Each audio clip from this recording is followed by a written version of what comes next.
Don't chase anyone. Let God send what's already yours. Carl Jung. Carl Jung observed that the very things we run hardest after are often the things least likely to be caught by running. Here is a line Jung set down plainly. In Collected Works 17, paragraph 338, he wrote that in the strongest attractions and the strongest aversions between two people, something is being unconsciously projected upon the person of the other.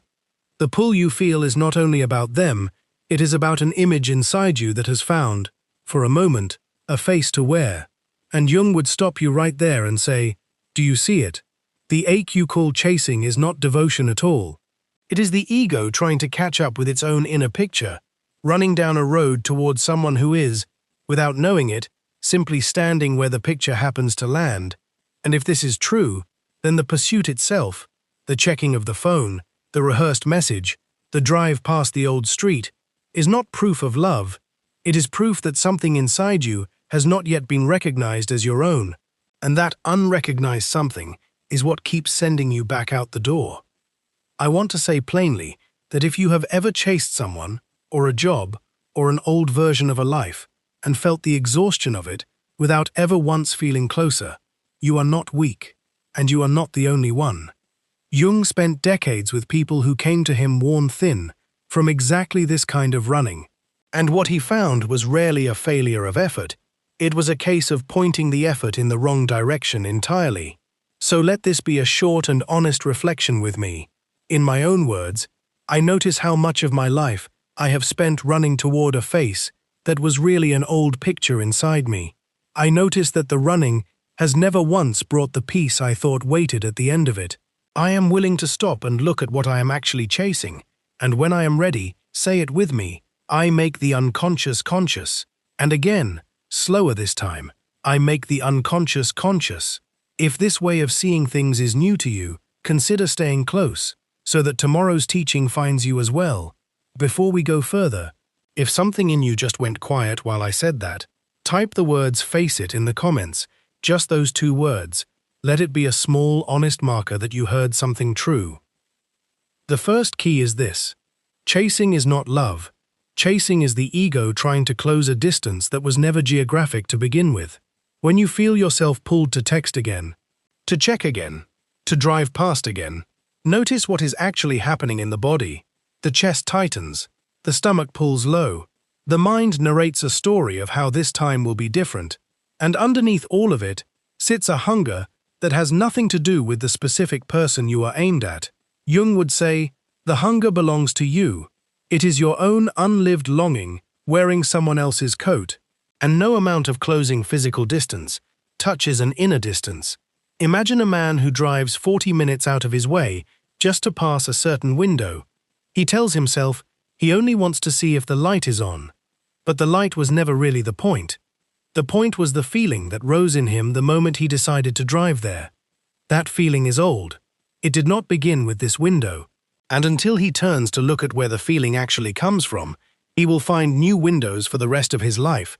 This same pattern wears quieter clothes too. Imagine a woman refreshing her messages for the 5th time before breakfast. She tells herself she is simply staying available, simply being warm. But notice the tightness that rises each time the screen shows nothing new. That tightness is not warmth. That tightness is the ego straining against a gap it cannot actually close by checking harder. And this is worth sitting with honestly, because chasing rarely announces itself as chasing.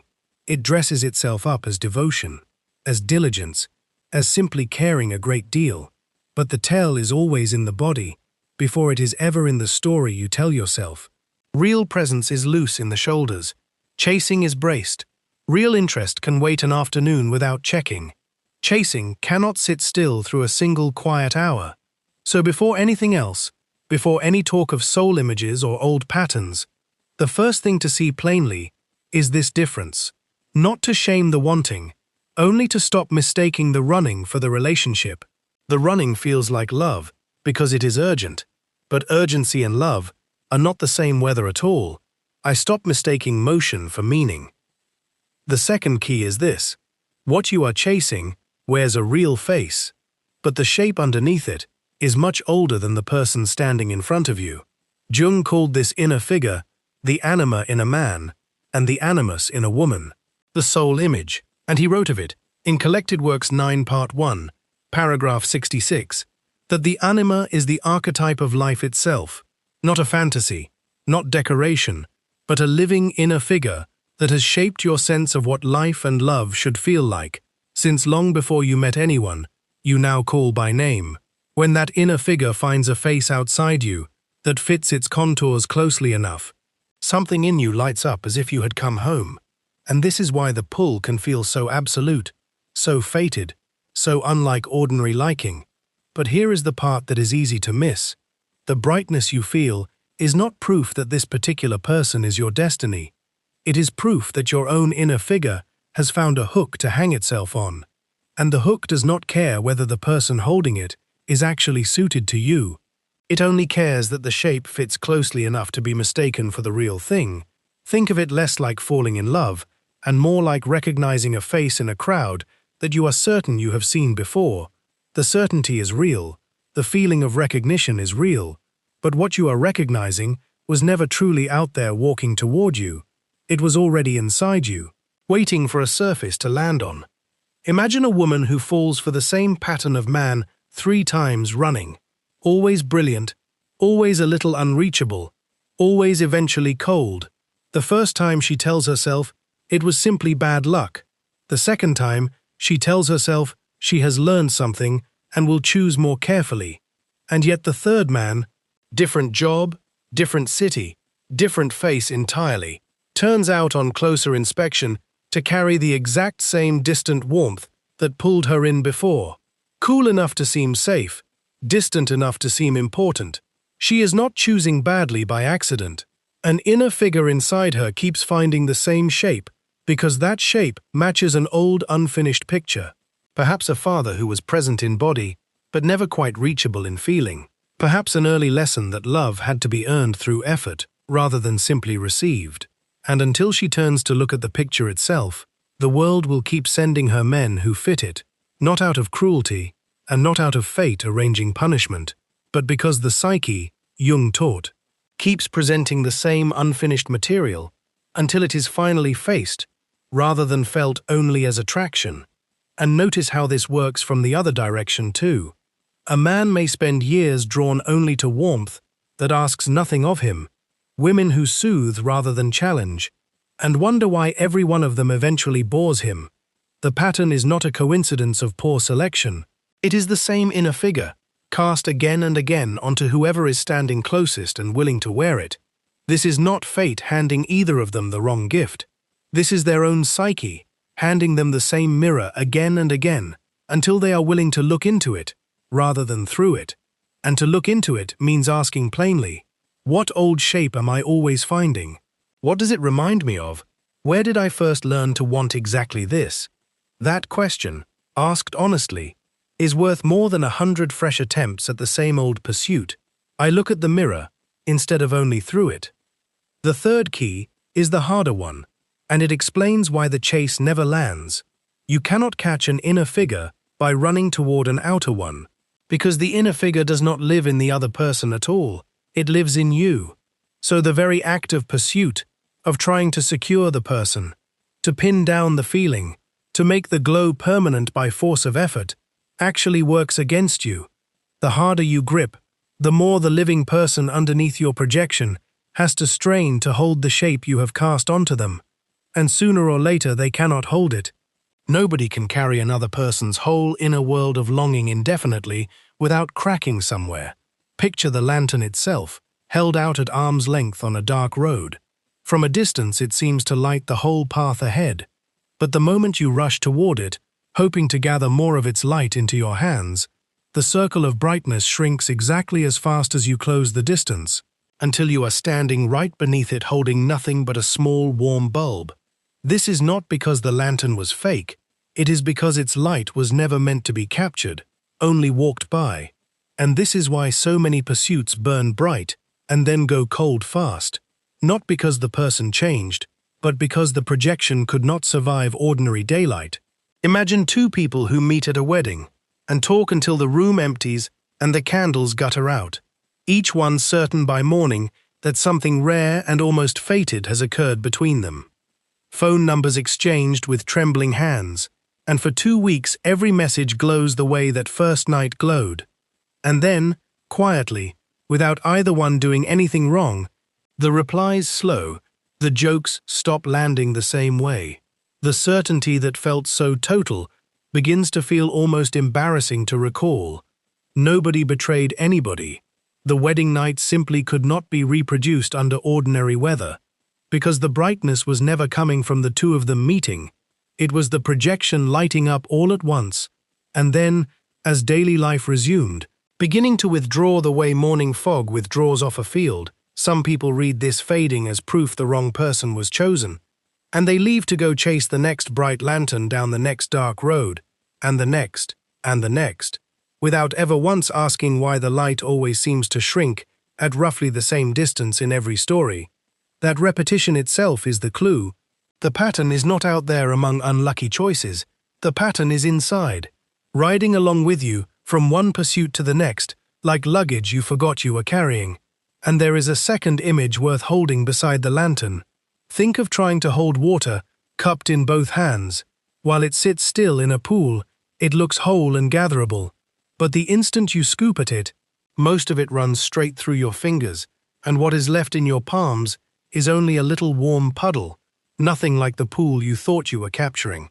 This is what happens the moment a pursuit is finally won, the message finally answered, the person finally caught, the job finally landed. There is a strange flatness that follows the victory, a quiet letdown nobody warned you about, and Jung would say, this flatness is not a sign that you chose wrong, it is the projection meeting its limit. The image cannot survive being held that closely, because an image was never built to be held, only to be recognized. Imagine a man who spends a year pursuing a promotion at his company, certain that once the title is his, something unsettled in him will finally rest. The title arrives, the new office, the new signature on the door, and within a month, the old unsettled feeling is back, quieter, but unmistakably the same tenant, wearing a different room now but still the same tenant. He has not failed. He has simply discovered that the ache was never really about the title. The title was only ever the lantern he had been running toward. So when I say don't chase anyone, this is the deeper reason. Chasing keeps you facing outward at the very moment the psyche is asking you to turn and look inward. And the harder you chase, the further you actually travel from the one meeting that could change the pattern for good, which is the meeting with your own soul image, held consciously rather than thrown outward again and again. I stop feeding the pattern by chasing its next disguise. The fourth key is an ordinary day, because this pattern does not only live in grand romances, it lives in a Tuesday. Picture the morning, you wake, and before your feet touch the floor, you have already checked whether they replied. 6 in the morning, the phone screen is the first light your eyes take in, before the window, before your own name said quietly to yourself. 9 in the morning, a message drafted and deleted twice because it must sound casual, and you notice your thumb hesitates, the way it hesitates before something important, though nothing about the wording of a message should carry that much weight. 11. You pass their name in your mind while doing something else entirely, and lose the thread of what you were doing. A task half finished, a sentence left hanging, because some part of you had quietly left the room. 1 in the afternoon. You notice they were active online and were not talking to you, and something in the chest drops as though a verdict had been read, as though a court somewhere had ruled on your worth, and you were only now being told the outcome. 3. You invent a reason to be near a place they might be, an errand that did not need running today of all days. 4. You rehearse what you will say if you run into them, as though this were an exam rather than a life. The sentence turned over and over until it loses all its natural sound. 7 in the evening, exhausted, you tell a friend you are just easygoing about it. That word easygoing carrying almost none of the actual weight of the day. 9 at night, you replay the one exchange that felt promising, turning it in the light like a coin to see if it still shines the same way it did the first time. And by the time you lie down again, you have spent, by a rough and honest count, some real portion of your waking hours, orbiting a person who may have thought of you for a handful of minutes total. This is not a story about them being cruel or unworthy. This is a story about where your attention actually went, without your full consent. An entire day quietly withdrawn from the account of your own life and spent elsewhere. And Jung would ask you gently, not to shame you, but to notice. Whose day was that? Was it yours, or was it your unlived longings day? Wearing your face, borrowing your hours, spending your one Tuesday on a hope that was never asked to carry that much. I notice the count, and the count is honest. Wherever you are listening from tonight, I hope tomorrow's teaching finds you too. So if this is landing, consider staying close for it. There is no pressure in that, only an open door. Left as quietly as this one was. The fifth key is the deepest one, and it comes in 3 parts. So stay with me through all 3, because each one turns the same key a little further, and by the end, you will see why all the running in the world could never have reached what you were actually after. First, consider that most chasing is a repetition rather than a discovery. Before you ever met this particular person, an inner pattern was already formed, shaped by early relationships, by what love looked like in the house you grew up in, by what closeness cost there and what distance felt like there. When you meet someone new and feel an old certainty rise in you, a sense of, oh, it's you. Again, that certainty is rarely about them specifically. It is your psyche recognizing a familiar shape and rushing forward gratefully to fill it. Imagine a woman in her 30s who notices, almost by accident, one quiet evening, that every person she has ever felt this particular pull toward shared one trait, a kind of warm distance, present in the room, but never quite arriving. She had told herself each time that this one was different, that this one would stay. But sitting with it honestly, she sees the shape repeating like a chord, struck again and again, in a different key. This is why the same kind of unavailable partner, or the same kind of person who leaves just as things deepen, keeps finding you, or you keep finding them. The pattern is not choosing badly out of bad luck. The pattern is choosing exactly what it has always chosen, because it has not yet been made conscious. And what is unconscious in us, Jung taught, tends to arrive from outside as though it were simply happening to us, as though fate itself kept arranging the same actors in different costumes, night after night, year after year, until someone finally stops applauding the play and asks who wrote it. And here is a smaller version of the same first part, worth noticing because it is so easy to miss in the moment. Imagine a man who has ended 3 long relationships in the exact same way. Each time the ending arrives, after a slow, quiet withdrawal on his side, that he cannot fully explain even to himself. He tells his friends that something simply felt off, that the spark faded, that it was nobody's fault, and each time this is true as far as it goes. But if he lined up the 3 endings side by side, he would see they all arrived at almost the same point in the relationship. The point where things were about to become steady, rather than exciting, where the glow of the unknown was about to give way to the ordinary daily work of being known. He is not unlucky in love. Some part of him is repeatedly protecting an old wound by leaving before the wound can be touched, and until that wound is looked at directly, the pattern will keep dressing itself in new faces and calling itself simply falling out of love. Second, consider that withdrawing from the chase is not the same thing as indifference. And this distinction matters enormously. Indifference is a wall, a hardening, a decision to feel nothing so that nothing more can be lost. But the letting go Jung's psychology points toward is something else entirely. It is a withdrawal of projection, which means you take back the light you had thrown onto the other person and you carry it home to look at directly. This is uncomfortable, because for a while it can feel like grief. You may feel the absence of the glow before you feel anything resembling peace. You may lie awake, missing a feeling more than you miss the actual conversations you had with the person. And that grief is not a sign you are doing it wrong. It is the sign that a real inner shift is underway. The light is coming home, and coming home always feels colder for a moment before it feels warm again. Jung recalled in his own memoirs a moment with a woman he cared for, in which she said to him simply, "It is art." naming plainly that what had passed between them had been, in real part, an image and a feeling given form, rather than the whole ordinary truth of two people. And he did not treat this as a small or cynical thing, he treated it as an honest and rather beautiful admission that some of what glows between two people is genuinely made by the soul, shaped like a piece of art is shaped, and can be honored as such without needing to be forced into a permanent architecture it was never built to hold. Some feelings were only ever meant to be felt and understood, not owned forever. And this cuts both ways, because sometimes what fades was never a mistake to regret, and sometimes what fades was carrying real gold that deserved to be recognized rather than simply grieved and buried. The work is not to decide in advance which one it was. The work is to look honestly, without the fever of chasing clouding the view, and let the looking itself tell you what was actually there.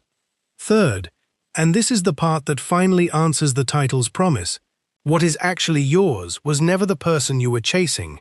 What is actually yours is your own relationship to your own soul image, held consciously, worked with patiently, neither despised as an illusion nor obeyed as an oracle. When that relationship deepens, something in how you meet the world changes without your forcing it. You stop needing every doorway to prove something. You stop reading small silences as verdicts on your worth. You stop mistaking the intensity of a longing for evidence that it must be fate, and the chasing quiets, not because you decided by will to stop wanting, but because the wanting no longer has to travel all the way out to someone else in order to find a home. Think of it this way. A house that is warm from within does not need to keep running outside to borrow fire from every passing light. This is the honest translation of letting what is already yours arrive, rather than running after it.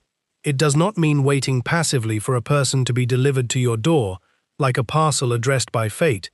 It means the inner work of recognizing your own projections is the very thing that clears the ground, so that real meeting, when it comes, can be met with open eyes rather than a starving grip. If there is a hedge worth naming honestly, it is this one. Sometimes the person you stopped chasing does return, changed circumstances, a settled nervous system on your part, a clearer eye on theirs, and sometimes they do not, and something else altogether meets you instead, quieter, steadier, without the old fever attached to it. Jung never promised which outcome comes, only that the inner work is the only ground from which either can be met honestly, and that a life built on that ground no longer needs to keep score of who chased whom. I stop running the outer road and start walking the inner one. The sixth key is smaller and gentler than the others, and it is simply this. An open hand feels very different from a clenched one, and both of them can be reaching toward the exact same thing. The difference is not in what you want. Wanting is human, and Jung never asked anyone to want less. The difference is in whether the wanting has been examined or only obeyed. When you stop chasing, you are not giving up on love or on a good life arriving. You are giving up on forcing your own unlived longing into someone else's face, and that is a mercy, both to them and to you, because it means whoever does eventually stand in front of you gets to be met as themselves, rather than as a costume for something older. Picture an evening a few weeks into this kind of quiet work. The phone sits face down on the table and stays there through dinner, not because you perform some act of willpower over it, but because the pull to check it has simply grown a little thinner than it once was. You notice a small strange lightness in your chest, where a low hum of waiting used to live, and for a moment, you almost miss the hum. That is worth pausing on, because sometimes the old chasing feels more like home than the stillness that replaces it. The clenched hand is familiar, even when it aches, and the open hand can feel, at first, like standing in a room with nothing to hold. This is not failure. This is the gap where an old pattern used to sit, before something steadier had time to grow in its place. This does not happen in a week, and Jung would never have pretended it does. It happens the way most real inner change happens, slowly, with plenty of days where the old hunger rises again and has to be looked at once more, a message half-typed, and this time actually deleted, a familiar street walked past, without the small detour, none of it dramatic, all of it real, but each time you look rather than run, Something in you settles a little more firmly onto its own ground, and a life lived from that ground has a different quality altogether than a life spent sprinting after glimpses, quieter, less desperate, and somehow more genuinely open to whatever does arrive, not because you finally forced the right outcome into place, but because you are no longer standing in your own way, with a fist closed around a ghost. I let my hand stay open rather than closing around a ghost. Here is the whole picture. Chasing is the ego trying to catch its own projection. What you are chasing wears an old inner shape on a new face. The chase cannot succeed, because the figure it wants was never outside you to begin with. An ordinary day shows you exactly how many hours this pattern quietly spends without your consent. Withdrawing the chase is not indifference, but the patient work of taking your own light back home. And an open hand meets life differently than a clenched one ever could. And when you follow all six all the way down, you find they were never six separate keys at all. They were one recognition, turned six different ways in the light.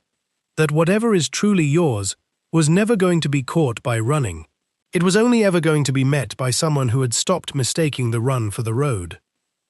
I return once more to where we began. I notice how much of my life I have spent running toward a face that was really an old picture inside me. I notice that the running has never once brought the peace I thought waited at the end of it. I am willing to stop and look at what I am actually chasing, and I make the unconscious conscious, and once more, quietly, I make the unconscious conscious. So if you have been running, you can stop for tonight, not because the wanting was wrong, but because the road home was never out there to begin with. And whatever is truly yours, will it not find you more easily, once you are finally standing still enough to be found?